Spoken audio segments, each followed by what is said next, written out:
وعلى آلك وأصحابك يا نور الله نويت سنة الاعتكاف پیارے آقا صلی اللہ تعالیٰ علیہ وآلہ وسلم پر درود پاک پڑھنے کے بے شمار فضائل ہیں، ہم سنتے ہی رہتے ہیں۔ فرمان مصطفیٰ، فرمان آخر نبی صلی اللہ تعالیٰ علیہ وآلہ وسلم، تم اپنی مجلسوں کو مجھ پر درود پڑھ کر آراستہ کرو، تمہارا مجھ پر درود پڑھنا روز قیامت تمہارے لیے نور ہوگا۔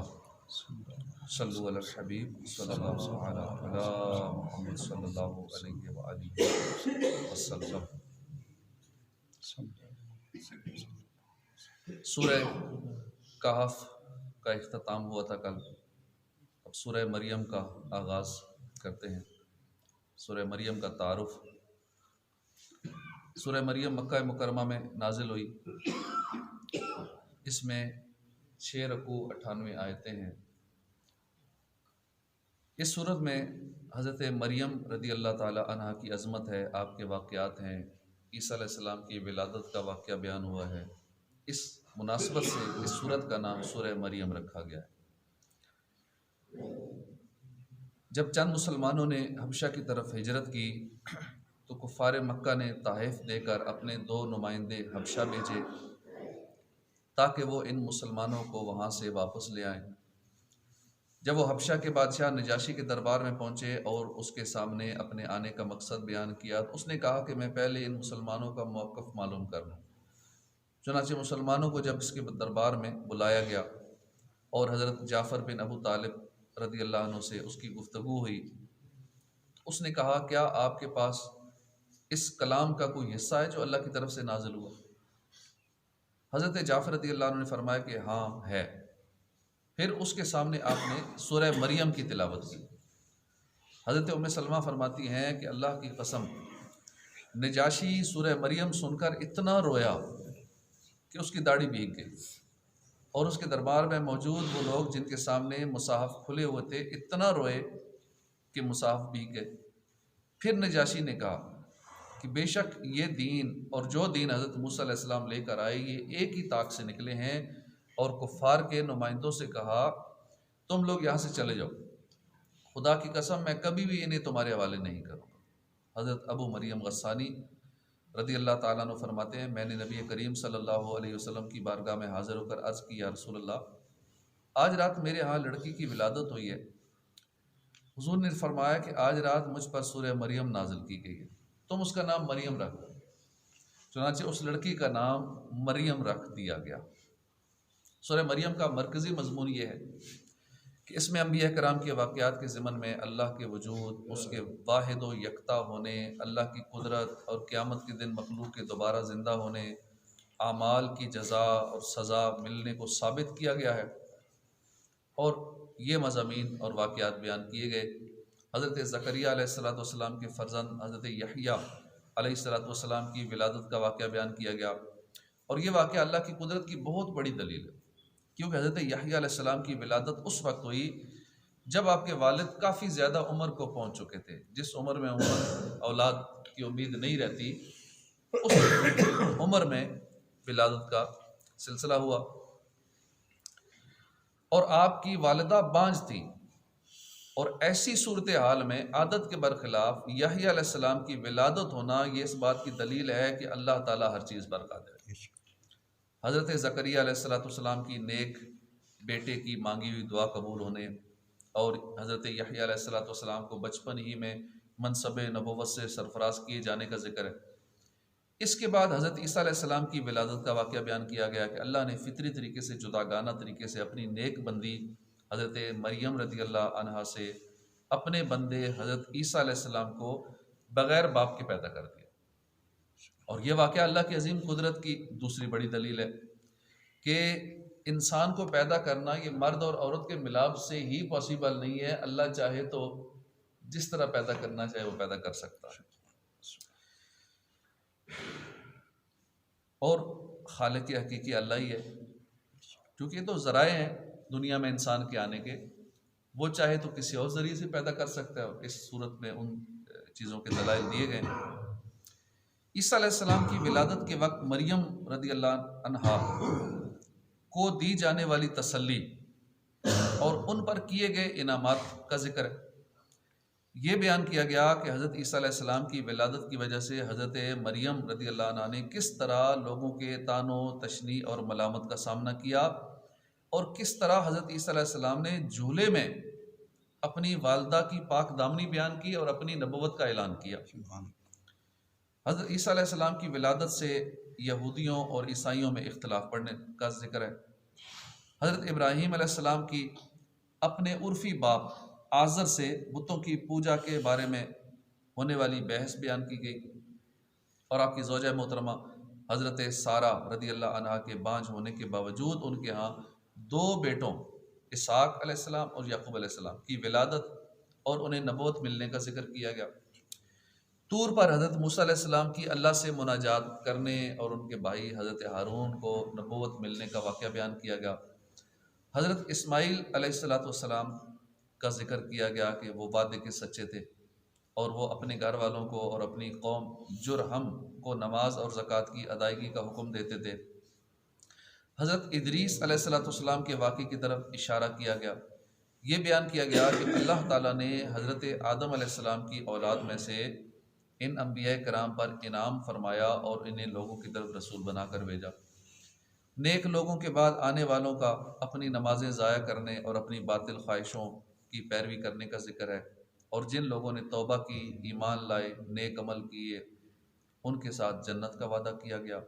اور یہ بیان کیا گیا کہ حضرت جبرائیل علیہ السلام اللہ کے حکم سے وحی لے کر نازل ہوتے ہیں۔ مرنے کے بعد دوبارہ زندہ کیے جانے کا ذکر، انکار کرنے والے مشرکین کا ذکر کیا گیا، اور انہیں خبر دی گئی کہ ان کا حشر شیاطین کے ساتھ ہوگا اور انہیں جہنم کے آس پاس گھٹنوں کے بل گرا دیا جائے گا اور اسی حالت میں حاضر کیا جائے گا۔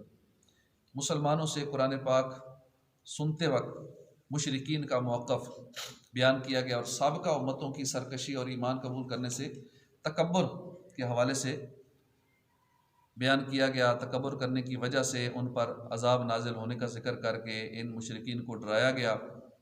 نیز یہ بیان کیا گیا کہ اللہ تعالیٰ ظالموں کو مہلت دیتا ہے اور اہل ایمان کی ہدایت کو زیادہ کرتا ہے، اور اللہ تعالیٰ اولاد سے پاک ہے، اور جنہوں نے اللہ کی طرف اولاد کی نسبت کی انہیں عذاب سے ڈرایا گیا۔ یہ بیان کیا گیا ہے کہ اللہ تعالیٰ قیامت کے دن ایمان والوں کو جنت میں داخل کرے گا اور کافروں کو جہنم کی طرف ہانک دے گا۔ سورہ کہف کے ساتھ مناسبت، سورہ مریم کی اپنے سے ماقبل سورہ کہف کے ساتھ مناسبت یہ ہے کہ جس طرح سورہ کہف میں انتہائی عجیب و غریب واقعات بیان کیے گئے، جیسے اصحاب کہف کا واقعہ، موسیٰ علیہ السلام اور خضر علیہ السلام کا واقعہ، حضرت ذوالقرنین کا واقعہ، اسی طرح سورہ مریم میں بھی عجیب و غریب واقعات بیان کیے گئے کہ حضرت زکریا کے ہاں بڑھاپے میں اور زوجہ بہنج ہیں اور یحییٰ علیہ السلام کی ولادت ہو گئی، یہ اس میں ذکر ہوا۔ اور پھر عیسیٰ علیہ السلام کا بغیر باپ کے پیدا ہونا، یہ بھی ایک بڑی عجیب بات ہے کہ بغیر باپ کے عیسیٰ علیہ السلام کا پیدا ہو جانا۔ تو اس طرح کے ان دونوں صورتوں میں نا ایک تو بڑے دلچسپ واقعات ہیں اور دوسرا عجیب و غریب واقعات بیان کیے گئے، دلچسپ بھی اور عجیب و غریب بھی۔ تو ان صورتوں کو جو پڑھے گا تو بڑی اس کی دلچسپی بڑھتی رہے گی۔ قرآن پاک میں کئی ہوتے ہیں بور ہو جاتے ہیں، قرآن پاک پتہ نہیں چلتا کہاں سے شروع کریں، کون سا پڑھیں، تو اس طرح کے شروع میں دلچسپ واقعات سے سلسلہ شروع کریں گے تو انشاءاللہ دلچسپی بڑھتی رہے گی اور ایک تجسس جسے کہتے ہیں سنسنی پیدا ہوگی۔ تو اس طریقے سے انشاءاللہ قرآن پاک کو ہم پڑھیں گے، سیکھیں گے تو توجہ سے، جس طرح آج کل وہ ڈرامے فلمیں اس میں تجسس پیدا کیا جاتا ہے تاکہ لوگ اور توجہ دیں، اب آگے کیا ہوگا، پتہ نہیں آگے کیا ہوگا، اگلی قسط میں کیا سلسلہ ہوگا، تو یوں کر کے تجسس کی وجہ سے لوگ گناہوں کی طرف عوام کو لیے جا رہے ہیں، تو قرآن پاک کے اندر بھی اس طرح کا سلسلہ ہے، ایسے پیارے پیارے واقعات، ایسے عجیب و غریب واقعات موجود ہیں کہ جن کی وجہ سے ہماری دلچسپیاں اور پھر پرانے دور میں اپنے آپ کو لے جائیں کہ واقعی کیسا ہوتا تھا، انبیاء کرام کی واقعات، کہانیاں، قصے، اور یہ سچے قصے ہیں۔ جو جھوٹے قصے کہانیاں لکھ کے یا جھوٹے لطیفے سنا کے وہ کتابیں لکھی ہوئی یا لوگ اپنا ٹائم ویسٹ کرتے رہتے ہیں، وہی ہم قصے کہانیاں اگر پڑھیں تو قرآن پاک کے کیوں نہ پڑھیں، تاکہ ہمیں اس سے فائدہ ہو، ہماری آخرت سنورے۔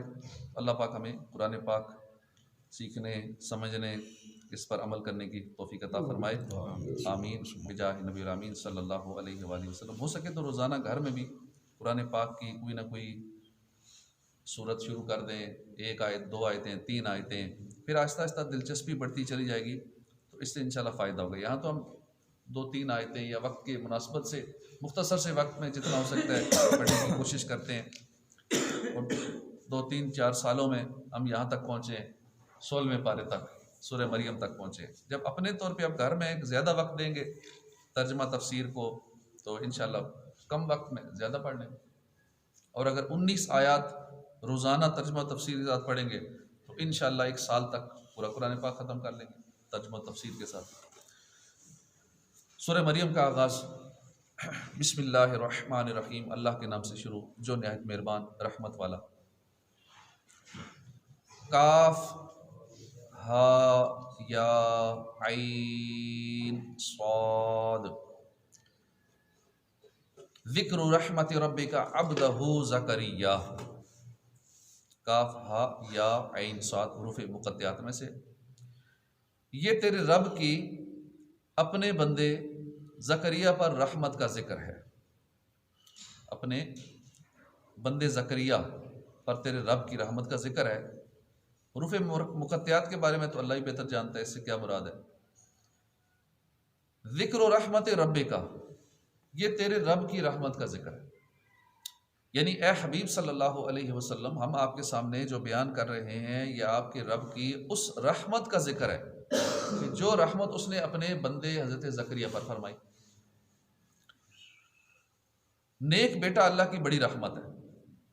اس آیت میں اللہ کی رحمت سے مراد نیک اور صالح بیٹا عطا فرمانا، اور بیٹا عطا فرمانے کے تذکرے کو رحمت الہی کا تذکرہ فرمایا گیا۔ اس سے معلوم ہوا کہ نیک اور صالح بیٹا اللہ کی بڑی رحمت ہے، خصوصاً جب بڑھاپے میں عطا ہو تو پھر تو اور زیادہ۔ یاد رہے کہ نیک اولاد سے جس طرح دنیا میں فائدہ حاصل ہوتا ہے، وہ اپنے والدین کی خدمت کرتی ہے، بڑھاپے میں ان کا سہارا بنتی ہے، اسی طرح مرنے کے بعد نیک اولاد فائدہ پہنچاتی ہے، اور وہی اصل فائدہ ہے کہ مرنے کے بعد ہمیں فائدہ پہنچائے۔ جیسا کہ حضرت ابو ہریرہ رضی اللہ عنہ سے روایت ہے، نبی کریم صلی اللہ علیہ وسلم نے فرمایا جب انسان فوت ہو جاتا ہے اس کے سارے اعمال منقطع ہو جاتے ہیں۔ 3 عمل منقطع نہیں ہوتے، اعمال کا، نیکیوں کا سلسلہ رک جاتا ہے، لیکن 3 ذرائع ہیں، تو ہمیں وہ 3 ذرائع دنیا میں چھوڑ کے جانا چاہیے تاکہ مرنے کے بعد جہاں باقی سارے سلسلے رک جائیں تو کہیں نہ کہیں سے تو آمدنی آتی رہے قبر میں۔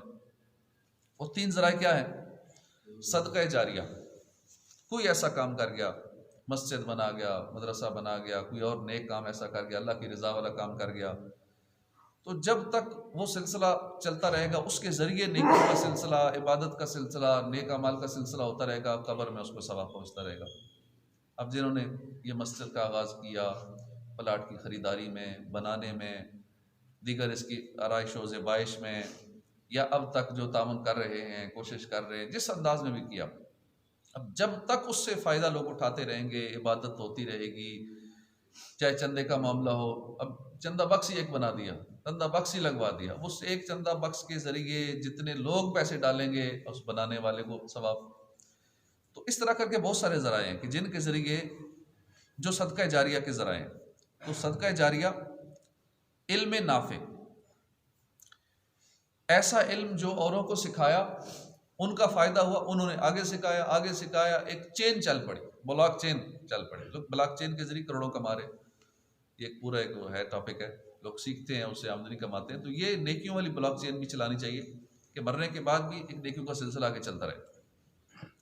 تو علم نافع، اور تیسری چیز ہے نیک اولاد۔ نیک اولاد دعا کرتی ہے، دعا نہ بھی کرے تو ہر نماز میں تو کرنی ہے، ربنا اغفر لی ولوالدی وللمؤمنین یوم یقوم الحساب۔ اور اولاد جب نیک اعمال کرتی ہے، نمازیں پڑھتی ہے، ذکر و اذکار کرتی ہے، تو والدین کو آٹومیٹیکلی سارا ثواب جاتا ہے، کیونکہ والدین نے کوشش کی ہوتی ہے بیٹا نماز پڑھو، نماز کی طرف لگایا ہوتا ہے، نیکیوں کی طرف لگایا ہوتا ہے، عبادت والا ذہن دیا ہوتا ہے، تو والدین کو ایک آٹومیٹیکلی ثواب پہنچتا ہے۔ لہٰذا ہر مسلمان کو چاہیے کہ وہ جب بھی اللہ سے اولاد کی دعا مانگے تو نیک اولاد کی مانگے۔ لوگ یہ کہتے ہیں اللہ بیٹا دے دے، بیٹی دے دے، اولاد دے دے، اولاد دے دے، نیک اولاد دے دے۔ اگر نیک نہ ہوئی نا، دنیا بھی وقت ڈال دے گی اور آخرت میں بھی کام نہیں آئے گی۔ کئی لوگ تو پھر مرنے کی دعائیں کرتے ہیں، یا اللہ مر جائے گا بیٹا، اتنا تنگ کر رکھا ہے اس نے۔ ابھی 1-2 دن پہلے کا واقعہ ہے، جوان بیٹے نے، 18-20 سال کا لڑکا تھا، اس نے اپنے ماں کو بھی مار دیا، باپ کو بھی گولی مار دی، دونوں کو۔ مارا کیوں؟ منع کرتے تھے بیٹا ٹک ٹاک پہ زیادہ ٹائم نہ دیا کرو، تمہاری پڑھنے کی عمر ہے، تم اس عمر میں بالکل داڑھی بھی نہیں آئی اب اس کو، 18 سال کا یا 15-18 سال اتنا عمر کا پٹھان تھا، KPK والی سائڈ پہ۔ اس نے پہلے باپ کو مارا، پھر ماں کو گولیاں مار دیں، وہ بھی شدید زخمی تھی، وہ بھی پھر مر گئی۔ تو یہ واقعات آئے دن ہو رہے ہیں، اپنے والدین کو لوگ قتل کر دیں، مار رہے ہیں۔ نیک اولاد کی دعا کرنی چاہیے۔ اب ایسی اولاد جو خود ہی والدین کو ایک تو روز مارے، ایک تو جان سے ہی مار دیا، ایسے بھی جو روز مارتے ہیں، گالیاں دیتے ہیں، تنگ کرتے ہیں، مارتے ہیں، ستاتے ہیں، دل دکھاتے ہیں، پھر والدین دعا کرتے ہیں اللہ مر جائے گے، تباہ ہو جائے، اس کے ہاتھ پاؤں ٹوٹ جائیں، تو بہتر ایسی اولاد ہوئی نہ، پہلے ہی دعا مانگے اللہ نیک اولاد عطا فرما۔ تو یوں ہی اسے چاہیے کہ وہ اپنی اولاد جو موجودہ ہے اس کو بھی نیک بنانے کی کوشش کرے، تاکہ جب وہ دنیا سے جائے تو اس کے پیچھے کوئی دعا کرنے والا ہو۔ اگر اولاد کو نیک بنانے کی طرف توجہ نہ دی تو پھر بڑا نقصان ہو جائے گا، دنیا سے ہم چلے جائیں گے، پیچھے سے ہمیں کوئی فائدہ نہیں دیں گے۔ جن کے لیے دن رات کما رہے ہیں، سارا دن دکانیں بھاگ رہے ہیں، کمائی کر رہے ہیں، جاب کر رہے ہیں، سارا دن گھر سے باہر ہوتے ہیں، لیکن وہی اولاد فائدہ ہی نہ دے، وہی گھر والے پیچھے سے کوئی ثواب نہ پہنچائیں، تو کس کام کی ساری محنت تو ضائع ہو گئی۔ صبح نکلتے ہیں، شام کو آتے ہیں، کاروبار کرتے ہیں، نوکری کرتے ہیں، جن کے لیے لگے ہوئے ہیں وہی ہمیں کچھ فائدہ نہ دے مرنے کے بعد۔ تو اس لیے اپنے گھر والوں کو، اپنی اولاد کو نیک اعمال کی ترغیب دلاتے رہیں، تاکہ سارے نیک بن جائیں اور ہمارے جانے کے بعد وہ ہمارے لیے فائدہ مند ہو جائیں۔ اذ نادا ربہ نداء خفیہ، جب اس نے اپنے رب کو آہستہ سے پکارا۔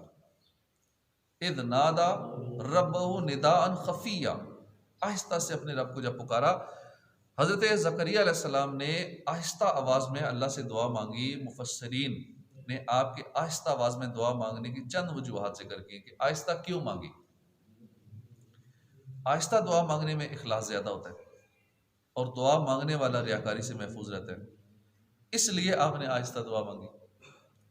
لوگ اولاد کی دعا مانگنے پر ملامت نہ کریں، کیونکہ اس وقت زکریا علیہ السلام کی عمر 75 یا 80 سال تھی، اور لوگ اگر سنتے کہتے 75 سال میں بابا یہ دعا مانگ رہے اولاد کی، لوگ مذاق اڑاتے، لوگ عجیب و غریب باتیں کرتے، اس لیے بھی آہستہ مانگی۔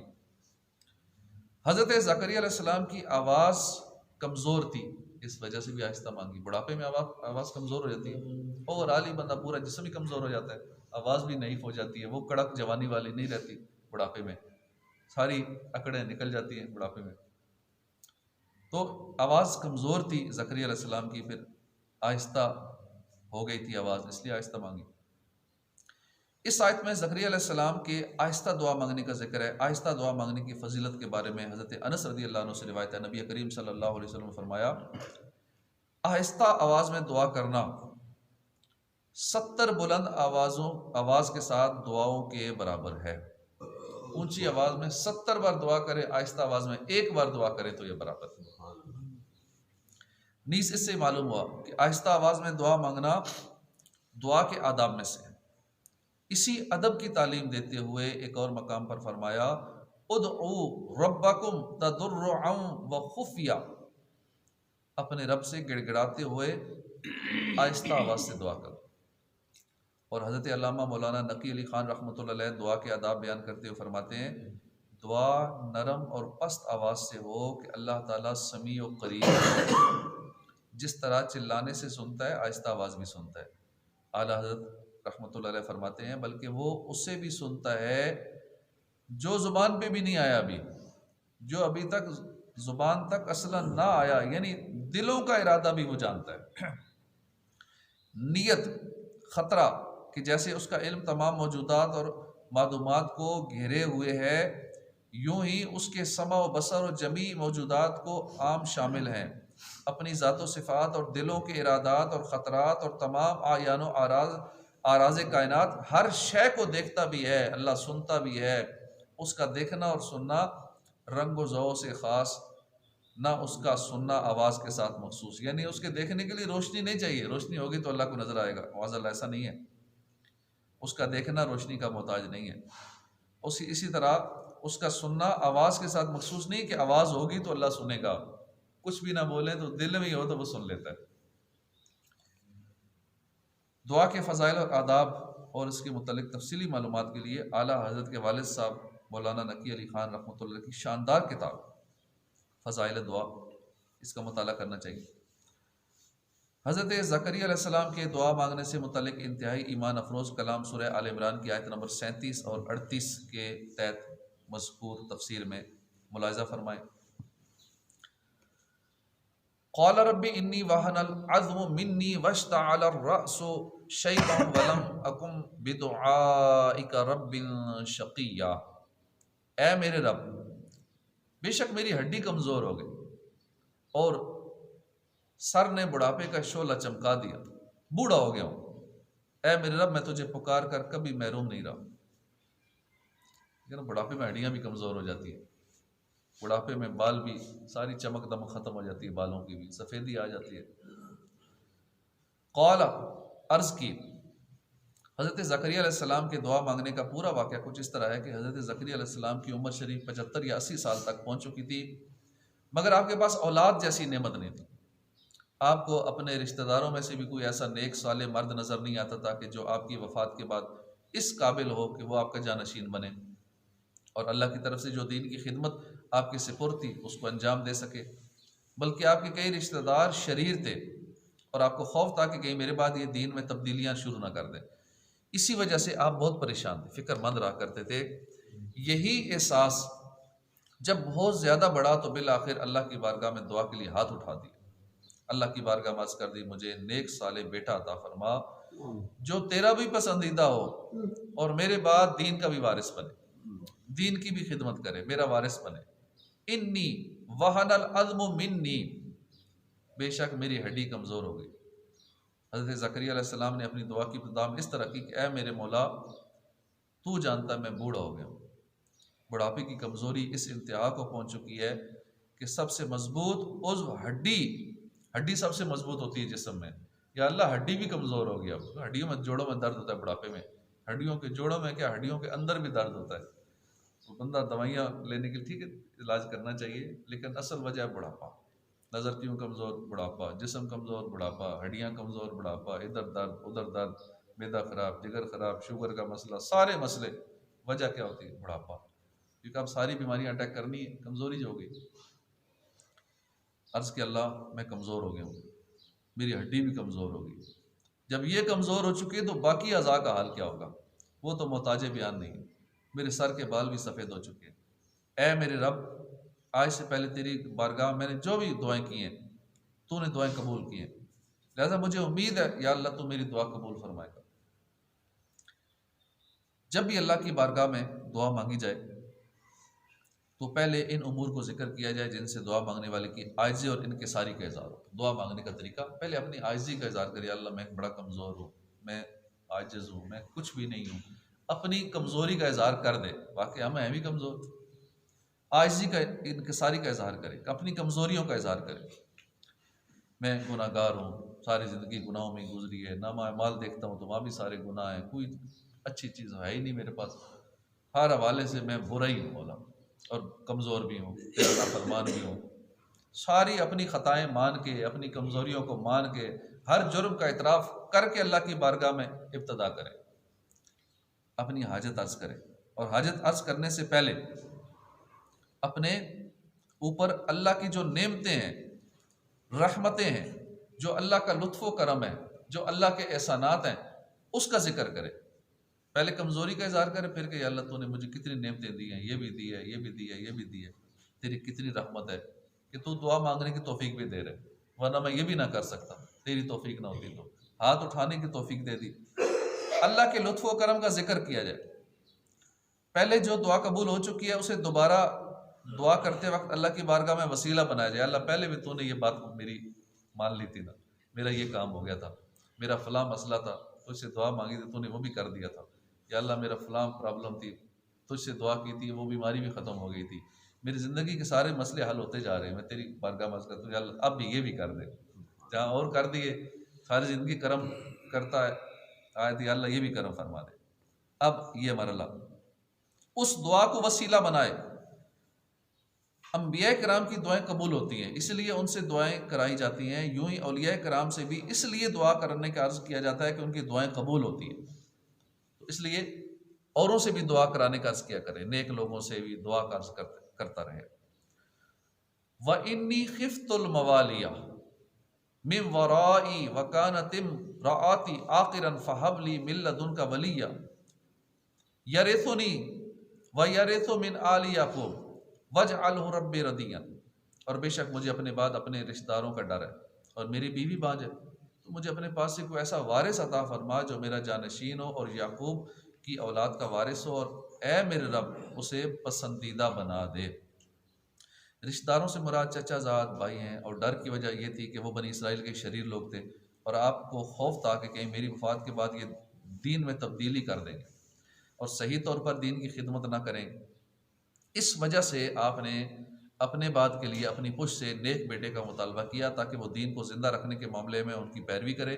چنانچہ آپ نے یوں عرض کی، اے میرے رب بے شک مجھے اپنے بعد اپنے رشتہ داروں کی طرف سے دین میں تبدیلی کر دینے کا ڈر ہے، میری بیوی بانج ہے جس سے اولاد نہیں ہو سکتی، تو مجھے اپنے پاس سے کسی سبب کے بغیر ایسا وارث عطا فرما دے جو میرے علم اور آل یعقوب کی نبوت کا وارث ہو، یعنی اسے اس قابل بنا دے اس کی طرف وحی کی جا سکے۔ اے میرے رب اسے ایسا بنا دے کہ اس سے تو راضی ہو جائے، وہ تجھ سے راضی ہو، تیرے حکم سے راضی ہو۔ یاد رہے کہ جس وقت آپ نے بیٹے کے لیے دعا کی اس وقت آپ کی عمر 70 سال تقریباً تھی، آپ کی زوجہ کی عمر 70 سال تھی۔ وَاجْعَلْهُ رَبِّ رَضِيًّا، اے میرے رب اسے پسندیدہ بنا دے۔ زکریا علیہ السلام نے بیٹے کے لیے جو دعا کی تھی اس میں آپ نے دعا کے آخر میں فرمایا تھا کہ اسے اپنا پسندیدہ بنانا، اس میں بھی کئی راز ہیں۔ ہمارے لیے بھی نصیحت یہ ہے کہ جب بھی اولاد کی دعا مانگی جائے تو نیک صالح اولاد کی دعا مانگی جائے، ورنہ یہ بھی ہو سکتا ہے کہ دعا مانگی قبول ہوگی، اولاد مل گئی، اولاد نے جینا حرام کر دیا۔ حضرت زکریا علیہ السلام کا نیک صالح بیٹے کے لیے دعا کرنا دین کے لیے تھا، نہ کہ دنیا کے لیے تھا۔ ہم تو کیوں دعا کرتے ہیں اللہ نیک اولاد دے، گھر میں کوئی بچہ نہیں کھیلنے والا، نہیں کہتے ہیں، اظہار بھی کرتے ہیں دعا کریں جی اولاد نہیں، کہ تو چلو اپنی اولاد ہوتی بھی ہے نا، اب اولاد کی اولاد نہیں ہے، بچوں کی اولاد نہیں ہے، اسی کو ٹینشن لے کے پریشان ہوئے پڑے، کتنی بیماریاں لگی ہیں، بیماری لگی جو بیٹے کی اولاد نہیں، اپنی اولاد ہے، بیٹے کی اولاد نہیں ہے، اسی ٹینشن میں شوگر ہو گئی، بی پی کا مسئلہ ہو گیا اور طرح طرح کی پریشانیاں لگ گئیں، اور سارا کچھ ہونے کے باوجود دل پریشان ہے، دولت بھی ہے، سکون بھی ہے، سارا کچھ ہے، پیسیو انکم ہے، آٹومیٹیکلی مانا آ رہا ہے، آٹو انکم چاہے کرائے کی مد میں ہو یا کسی بھی صورت میں آ رہا ہے، لیکن پھر بھی پریشانی کیوں؟ اولاد کی اولاد نہیں ہے۔ کیوں اولاد نہیں ہے؟ گھر میں رونق نہیں ہے، بچے شور شرابہ کرتے ہیں، تو اس نیت سے بھائی اولاد ہو، اس نیت سے کہ کوئی ثواب پہنچائے گی، کوئی نیک بنے گی، ثواب جاریہ کا ذریعہ بنے گی، تو صرف دنیا کے لیے، کھیل کود کے لیے، رونق کے لیے ذرا بچوں سے کھیلوں گا میرا دل بہل جائے گا، اس طرح نیت یہ نہیں ہونی چاہیے۔ دل بہلنے کے لیے اور بہت سارے طریقے نا، اللہ کی عبادت کریں دل بہلے گا، بلکہ دل کو صحیح سکون ہی اللہ کی عبادت سے، تھوڑا بچوں سے کھیلنے سے تھوڑا ہی ملتا ہے سکون۔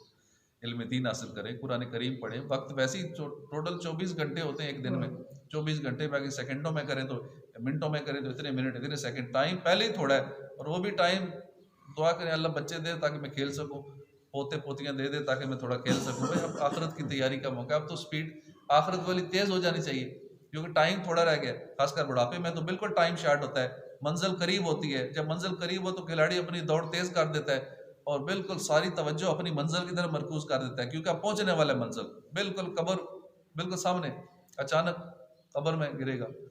تو اس عمر میں اور چیزوں کی طرف توجہ دینے کی بجائے ساری توجہ اپنی آخرت، اپنی قبر، اپنی نیکیاں بڑھانے اور اس طرف رکھنی چاہیے. ہمارا کیا ہوتا ہے نیکیاں کم ہو جاتی ہیں، جو ہم موت کے قریب ہو رہے ہیں سستیاں بڑھتی جا رہی ہیں، نیکیوں کا سلسلہ کم ہوتا جا رہا ہے، گناہ بڑھتے جا رہے ہیں، دنیا کی محبت بڑھتی جا رہی ہے. بندہ جو بوڑھا ہوتا ہے دل میں نا اس کی امیدیں، دنیا کی محبت یہ بڑھتی چلی جاتی ہے، اور اسی طرح اس کی زبان اور زیادہ مضبوط ہوتی جاتی ہے، یعنی اور اعضاء کمزور ہو جاتے ہیں، زبان طاقتور ہوتی جاتی ہے. زبان چلاتا ہے، پھر اس سے بچے بھی تنگ ہوتے ہیں، پوتے پوتیاں بھی تنگ ہوتے ہیں، گھر والے بھی تنگ ہوتے ہیں کہ پاپا بہت بولتا ہے، پاپا تنگ بڑا کرتا ہے. پھر یہ دعا کرتے ہیں، بول کے تو نہیں کہہ سکتے اللہ جلدی بس جنت عطا فرما دے، تو اندر سے یہی دعائیں کرتے ہیں. تو پھر بظاہر فوت ہو جائے تو لوگوں کے سامنے تھوڑا سا روتے بھی ہیں، ورنہ لوگ کیا کہیں گے جی ان کو تو ٹینشن نہیں ہے، تو پھر رو بھی لیتے ہیں تھوڑا دکھانے کے لیے، غم ہو یا نہ ہو. تو پھر یہ ہوتا ہے. تو اس لیے اپنی آخرت کی ہمیں خود ہی فکر کرنی پڑے گی. حضرت زکریا علیہ السلام کا نیک بیٹے کے لیے دعا کرنا دین کے لیے تھا، تو ہمارا بھی اگر یہ دعائیں کرنی ہے اپنی اولاد کے لیے یا اولاد کی اولاد ہو جائے تو کوئی دینی غرض ہو، خالی دنیاوی نہ ہو. انبیاء کی وراثت علم و حکمتی ہوتی ہے، لہٰذا آپ نے دعا میں اسی وراثت کا ذکر فرمایا. یہ نہیں کہا کہ میری جائیداد یا اللہ اس لیے اولاد دیکھ تاکہ میرا وارث بن جائے میری. کئی اس لیے بھی شادی بھی کرتے ہیں دوبارہ، تیسری چوتھی پانچویں شادی بھی کرتے ہیں کہ وارث نہیں ہے، زمین کہاں جائے گی، یہ پراپرٹی میری کدھر جائے گی، بینک بیلنس کس میں جائے گا، بندہ ہی کوئی نہیں پیچھے، اولاد ہی نہیں، وہ شادی کر لیتے ہیں تاکہ اولاد ہو جائے. کئی ایسے واقعات ہمارے معاشرے میں ہیں، ہمارے رشتہ داروں میں ہیں، وہ اس کے لیے شادی کرتے ہیں. وراثت ٹھیک ہے کوئی نہیں پیچھے تو اللہ کی راہ میں دے جو ضروری واجب ہے جہاں جہاں دینا ہے وہ دو، باقی بھی ایسے نیک کاموں میں لگا جاؤ، مرنے کے بعد پیچھے سے ثواب کے انبار لگ جائے.